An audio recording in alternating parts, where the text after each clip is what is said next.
July 6ರಂದು ರವಿವಾರ ನಗರದ station Bazaar ಬಡಾವಣೆಯಲ್ಲಿರುವ ಕ್ರಿಸ್ತಶಕ 1717ರಲ್ಲಿ ಸ್ಥಾಪಿತವಾದ ಸುಮಾರು 308 ವರ್ಷಗಳ ಪುರಾತನ ಶ್ರೀ ವಿಠ್ಠಲ ಮಂದಿರದಲ್ಲಿ ಆಷಾಢ ಏಕಾದಶಿ ಕಾರ್ಯಕ್ರಮ ವಿಶೇಷವಾಗಿ ಆಚರಿಸಲಾಗ್ತಾ ಇದೆ ಅಂತ ಶ್ರೀ ವಿಠ್ಠಲ ರುಕ್ಮಿಣಿ ಮಂದಿರದ ಟ್ರಸ್ಟಿ ಮತ್ತು ಮುಖ್ಯಸ್ಥರು ತಿಳಿಸಿದ್ದಾರೆ. ಇಂದು ನಗರದಲ್ಲಿ ನಡೆದ ಸುದ್ದಿಗೋಷ್ಠಿಯಲ್ಲಿ ಮಾತನಾಡಿದ ಟ್ರಸ್ಟಿಗಳು, ಜುಲೈ 6ರಂದು ಬೆಳಗ್ಗೆ 4 ಗಂಟೆಗೆ ಕಾಕಡ ಆರತಿಯೊಂದಿಗೆ ಪ್ರಾರಂಭವಾಗುವುದು. ತದನಂತರ ಶ್ರೀ ವಿಠ್ಠಲ ರುಕ್ಮಿಣಿ ಮೂರ್ತಿಗಳಿಗೆ ಪಂಚಾಮೃತ ಅಭಿಷೇಕ, ಜಲಾಭಿಷೇಕ ಮಾಡಲಾಗುವುದು.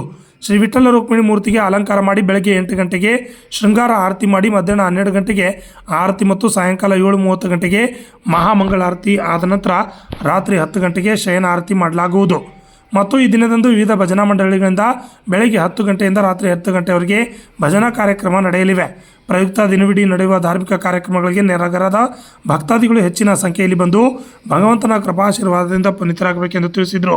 ದಿನಾಂಕ 6ನೇ ತಾರೀಕು ಏನು ಶ್ರೀ ವಿಠ್ಠಲ ಮಂದಿರದಲ್ಲಿ ಶ್ರೀ ಪಾಂಡುರಂಗ ವಿಠ್ಠಲನ ಆಷಾಢಿ ಏಕಾದಶಿ ಬಹಳ ವಿಜೃಂಭಣೆಯಿಂದ ಆಚರಣೆ ಮಾಡ್ತಾ ಇದ್ದೀವಿ.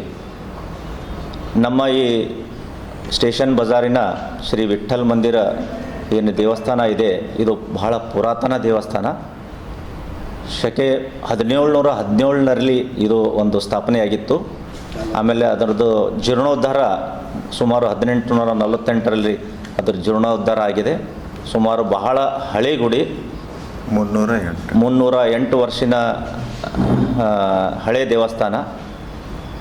ಭಾಳ ನಮ್ಮ ಹಿರಿಯರು ಎಲ್ಲ ಸೇರಿ, ಈ ಸ್ಟೇಷನ್ ಬಜಾರಿನ ಎಲ್ಲ ಹಿರಿಯರು ಸೇರಿ ಈ ಒಂದು ಬಹಳ ಪುರಾತನದಿಂದ ಈ ಗುಡಿಯ ಸೇವೆಯನ್ನು ಮಾಡಿಕೊಂಡು ಬರ್ತಿದ್ದಾರೆ. ಅದೇ ಒಂದು ರೀತಿಯಲ್ಲಿ ನಾವು ಕೂಡ ಟ್ರಸ್ಟ್ ವತಿಯಿಂದ ಬಹಳ ವರ್ಷಗಳಿಂದ ಈ ಒಂದು ಸೇವೆಯನ್ನು ಆಚರಣೆ ಮಾಡ್ತಾ ಬಂದಿದ್ದೀವಿ. ಸೊ ಆಷಾಢಿ ಏಕಾದಶಿ ಏನು ವಿಠ್ಠಲನ ಪಾಂಡುರಂಗದ ಏನು ಪಂಢರಪುರದಲ್ಲಿ ಆ ರೀತಿ ಆಗುತ್ತೆ, ಆ ರೀತಿಯೇ ವಿಜೃಂಭಣೆಯಲ್ಲಿ ಇಲ್ಲಿನೂ ಆಷಾಢಿ ಏಕಾದಶಿ ನೆರವೇರಿಸ್ತಾ ಇದ್ದೀವಿ. ಈ ಒಂದು ಬಹಳಷ್ಟು ಕಾರ್ಯಕ್ರಮಗಳು ಆ ದಿನ ಇಟ್ಟಿದ್ದೀವಿ. ಸಂಕ್ಷಿಪ್ತವಾಗಿ ಹೇಳಬೇಕಂದ್ರೆ ಬೆಳಗ್ಗೆ 4 ಗಂಟೆಗೆ ಕಾಕಡ ಆರತಿಯಿಂದ ಇದು ಪ್ರಾರಂಭವಾಗುತ್ತದೆ. ತದನಂತರ ಶ್ರೀ ವಿಠ್ಠಲ ರುಕ್ಮಿಣಿಯ ಮೂರ್ತಿಗಳಿಗೆ ಪಂಚಾಮೃತ ಅಭಿಷೇಕ, ಜಲಾಭಿಷೇಕ ಮಾಡಿ ಶ್ರೀ ವಿಠ್ಠಲ ರುಕ್ಮಿಣಿಯ ಮೂರ್ತಿಗೆ ಅಲಂಕಾರ ಮಾಡಿ ಮುಂಜಾನೆ ಬೆಳಗ್ಗೆ 8 ಗಂಟೆಗೆ ಶೃಂಗಾರ ಆರತಿ ಮಾಡಿ ಮಧ್ಯಾಹ್ನ 12 ಗಂಟೆಗೆ ಆರತಿ ಮತ್ತು ಸಾಯಂಕಾಲ 7:30 ಗಂಟೆಗೆ ಮಹಾಮಂಗಳಾರತಿ ಆದ ನಂತರ ರಾತ್ರಿ 10 ಗಂಟೆಗೆ ಶಯನ ಆರತಿ ಮಾಡಲಾಗುವುದು. ಮತ್ತು ಈ ದಿನದಂದು ವಿವಿಧ ಭಜನಾ ಮಂಡಳಿ ಏರ್ಪಡಿಸಲಾಗಿದೆ. ಬೆಳಗ್ಗೆ 10 ಗಂಟೆಯಿಂದ ರಾತ್ರಿ 10 ಗಂಟೆವರೆಗೆ ಭಜನಾ ಕಾರ್ಯಕ್ರಮ ನಡೆಯಲಿದೆ. ದಿನವಿಡೀ ನಡೆಯುವ ಧಾರ್ಮಿಕ ಕಾರ್ಯಕ್ರಮಗಳಿಗೆ ನಗರದ ಎಲ್ಲ ಭಕ್ತಾದಿಗಳು ಹೆಚ್ಚಿನ ಸಂಖ್ಯೆಯಲ್ಲಿ ಬಂದು ಭಾಗವಹಿಸಿ ಕೃಪಾ ಆಶೀರ್ವಾದ ಪಡೆಯಬೇಕೆಂದು ನಾವೆಲ್ಲರೂ ಶ್ರೀ ವಿಠ್ಠಲ ಮಂದಿರ ಟ್ರಸ್ಟ್ ವತಿಯಿಂದ ನಾವೆಲ್ಲ ಕಲಬುರಗಿಯ ಜನತೆಗೆ ನಾವು ಕೋರುತ್ತೇವೆ. ಮತ್ತು ಬೆಳಗ್ಗೆ 7 ಗಂಟೆಯಿಂದ 6:00ವರೆಗೆ ಒಂದು ಏನು ಫೇರಿ ಬರುತ್ತೆ, ಮಾಯಾಮಂದಿರದಿಂದ ದಿಂಡಿ ಬರುತ್ತೆ. ಮಾಯಾಮಂದಿರ ವತಿಯಿಂದ ಭಾಳಷ್ಟು ಜನರು, ಸಾವಿರಾರು ಜನರು ಸೂಪರ್ ಮಾರ್ಕೆಟಿಂದ ಮತ್ತು ಜಗತ್ ಸರ್ಕಲಿಂದ ಮತ್ತು ಸ್ಟೇಷನ್ ಬಜಾರದಿಂದ ಬೆಳಗ್ಗೆ 8 ಗಂಟೆಗೆ ವಿಠ್ಠಲ ಮಂದಿರಿಗೆ ಸೇರುತ್ತಾರೆ.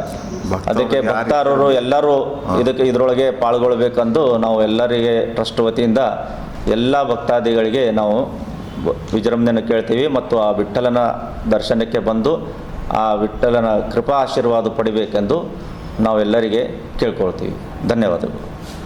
ಈ ಸುದ್ದಿಗೋಷ್ಠಿಯಲ್ಲಿ ಅಧ್ಯಕ್ಷರಾದ ದತ್ತಾತ್ರೇಯ ಪಿ, ಟ್ರಸ್ಟ್ ಕಾರ್ಯದರ್ಶಿಗಳ ಧನಂಜಯ ಪುರಿ, ಉಪಾಧ್ಯಕ್ಷರಾದ ಬ್ರಿಜ್ ಗೋಪಾಲ್ ಡಾಗಾ, ಖಜಾಂಚಿಯಾದ ವಿಜಯಕುಮಾರ್ ತೋಷ್ಟಿವಾಲ್, ಪ್ರವೀಣ್ ಪುಣೆ ಸೇರಿದಂತೆ ಅನೇಕರು ಹಾಜರಿದ್ದರು. Bureau report, RJ32 Kannada news, Kalaburagi. ಅಥವಾ ದುಡ್ಡು ಹಣನೂ ಕೊಡ್ಬೋದು.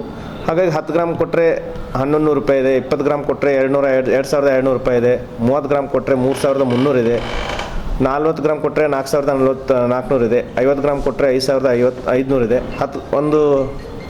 100 ಗ್ರಾಮ್ ಕೊಟ್ಟರೆ 11,000 ಇದೆ. ಇದಕ್ಕಿಂತ ಹೆಚ್ಚಿಗೂ ಕೊಡ್ಬೋದು.